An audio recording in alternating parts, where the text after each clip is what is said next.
So let's get to a few questions there. We were given a good 20 questions that came from the people who put on to put forward their thoughts and participate in this. And so we don't have time for all of them, but I selected 4 or 5 of those that I thought might be relevant for today, and in particular where we're at in this country.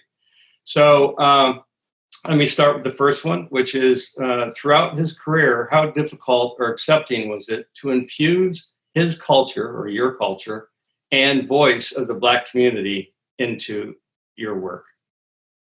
Ooh, yeah, that was interesting journey. Like I said, first gig was McDonald's. So I'm sorry, Burrell, and working on McDonald's and Coke, and helping folks, brands like that, understand that Blacks are not a monolith. They come at it from different types of with different types of perspectives was really interesting. And then to go from that environment to Foot Cone and Belding at the time, not FCB, but Foot Cone and Belding. And then everybody was white, and coming from there, which was not a problem, but understanding even for white folks to understand that white is not only white, meaning, you present something with Run DMC back when they were rocking with Aerosmith, and having the white folks understand that their kids were actually listening to Black culture and Black music. And it didn't just start with rap music. It went all the way back to James Brown and so on and so forth. So that was hard. But when I got into working on Nike, where you could just be who you are and just do what you do, and not so much, there's still, elements of it where they didn't quite understand. For instance, it took 7 years. I think it was like 7 years to sell Freestyle, and which is in the African American Museum. So an idea like that, and it didn't do well in the award shows. Even once it got to the award show level, I know Can didn't recognize it. I think it barely got a shortlist.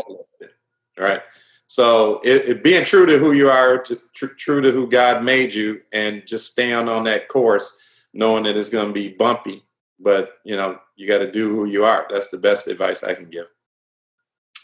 All right. The next question is somewhat off of that. Given the span of your legendary career and the difference between the way things were when you started, especially what you just outlined in your inspiration piece, and the way things are now, what do creative leaders need to do to work harder right now?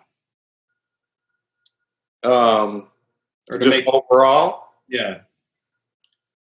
Oh man, I've been thinking about this for a minute and hope to get to a point where you can do it, but there's so much untapped talent. There's, so many creative folks that are Black, blue, purple, green, whatever and whatnot. And when you keep tapping, I know we've heard this, way too many times, but when you keep tapping into, it's like a gold mine. At some point, if you want platinum, if you want diamond, if you want something different, you got to quit tapping into the same mine that's only producing gold. Gold is awesome. There are a lot of other things, like palladium, I believe, is worth 10 times as much as gold. So tapping into these other mines of talent, and mines, MINES, and mines, MINDS, is what creative leaders need to do, because these clients, these brands, things are changing so quickly. You need folks that come at it from all different types of angles to solve a problem. And then when you take all of these different types of ideas and you put them together, that's where the magic happens. And that's when you get things that are genuinely new and transformative. So, a question that came to me, basically, but actually I would address back to you, which is, given my experience at the BC Brandcenter, have we done enough as an industry to attract students, especially those of color? And you're just talking about, tapping into these different types of minds. What can we do as an industry to be better at this? I can say, in answering the original question, which is, have we done a good enough job? No, absolutely not. This industry has done a terrible job of really trying to attract and inspire and train young people getting into this business. We've left that to schools, portfolio schools, and in the hopes that they will train them. Agencies used to be a training center for the industry. When David Ogilvy said, we do two things. We do advertising for our clients, and we teach young people advertising. When I entered the business, I was able to become a young trained art director at Leo Burnett because they had a training program. All those have gone away and so the industries have left it to, schools to take care of this, and we're not supporting them in any real way.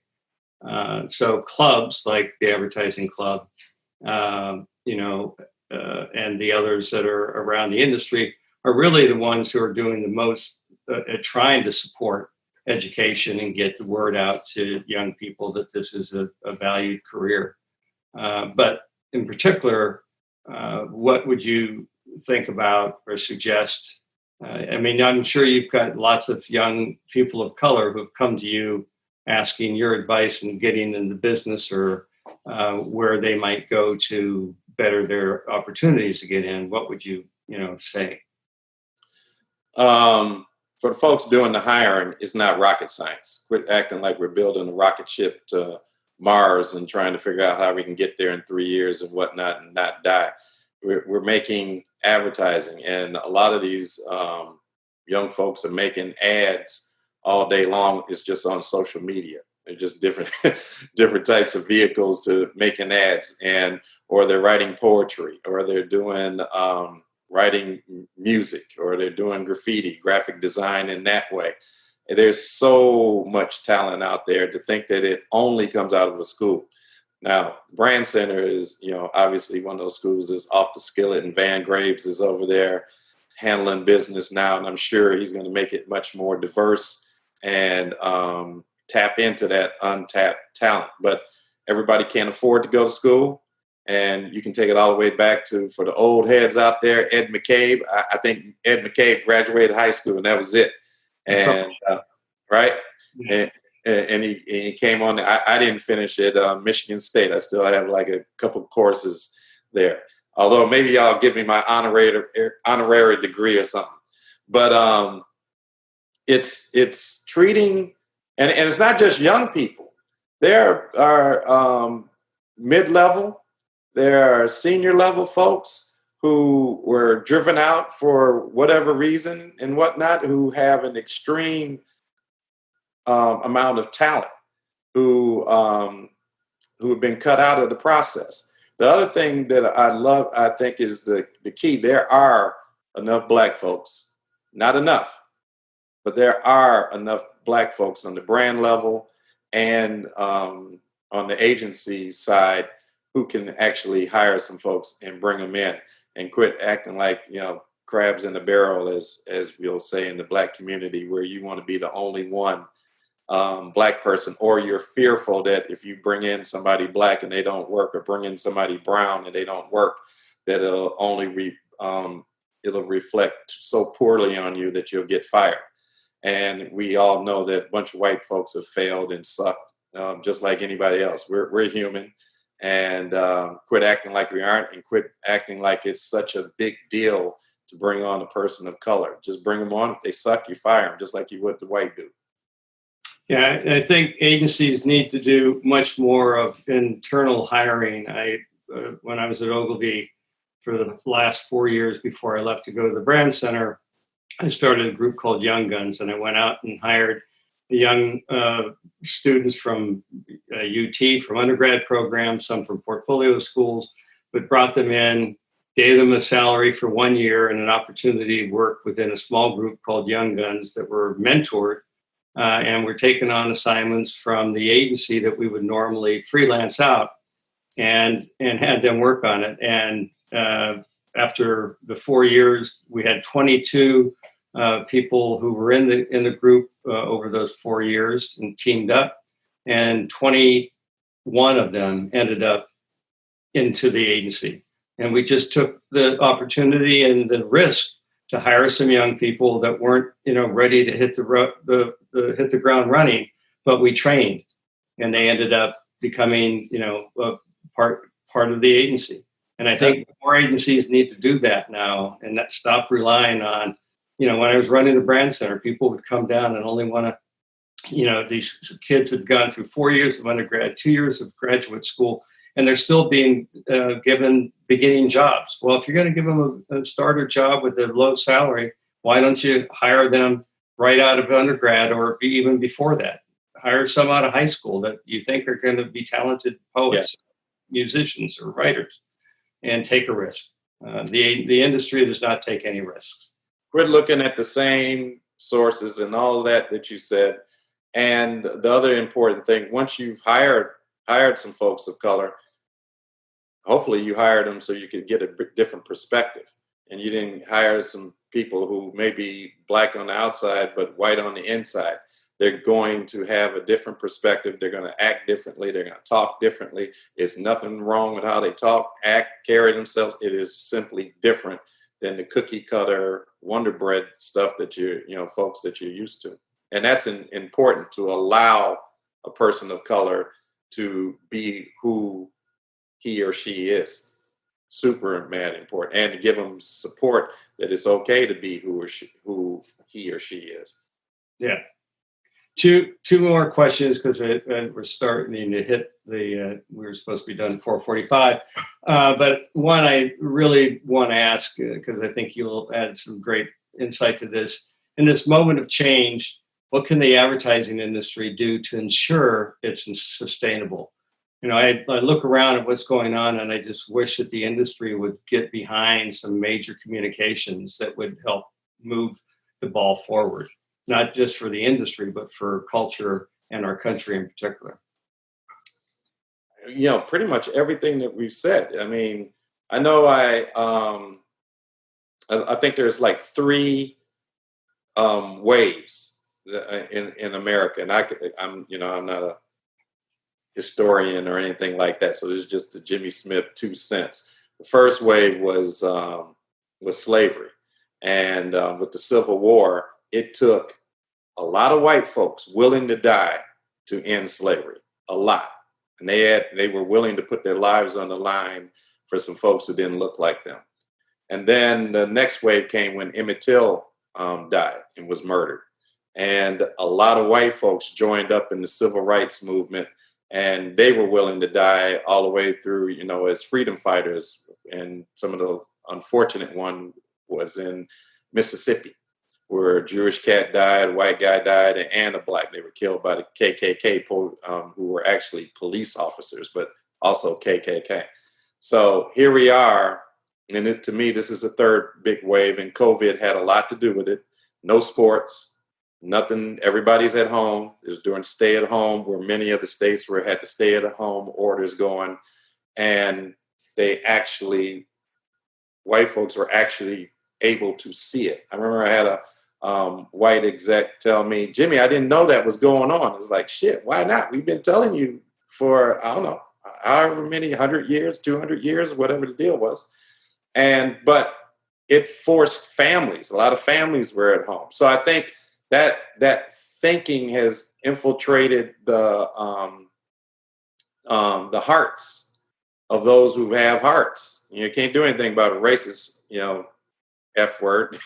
Can't do anything about that. But the majority of white folks are good people. They just don't understand, don't know, and something has changed with this. I don't think we have to worry about whether things are going to change. We need to keep applying the pressure to keep the moment going, keep the momentum going.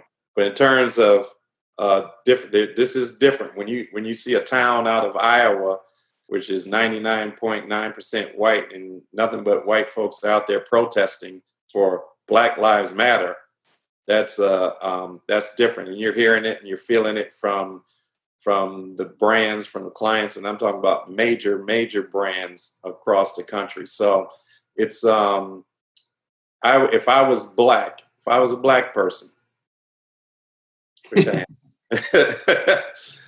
don't let it, I look at it like my dad. My dad would make a say, Jimmy, we're gonna do, yeah, I'll give you this. I'll get him to say yes, right? Or if I got him to say a maybe or yes was the same thing. And I would never let him. I was like a pit bull on a pants leg. You said, I would do that same thing with white corporate America and with the white general market agencies. You said this is what you're going to do. I read this article. I saw this on social media. I saw you in the interview. You said, and don't let up. And a lot of white folks are actually meant what they said and are carrying through with it.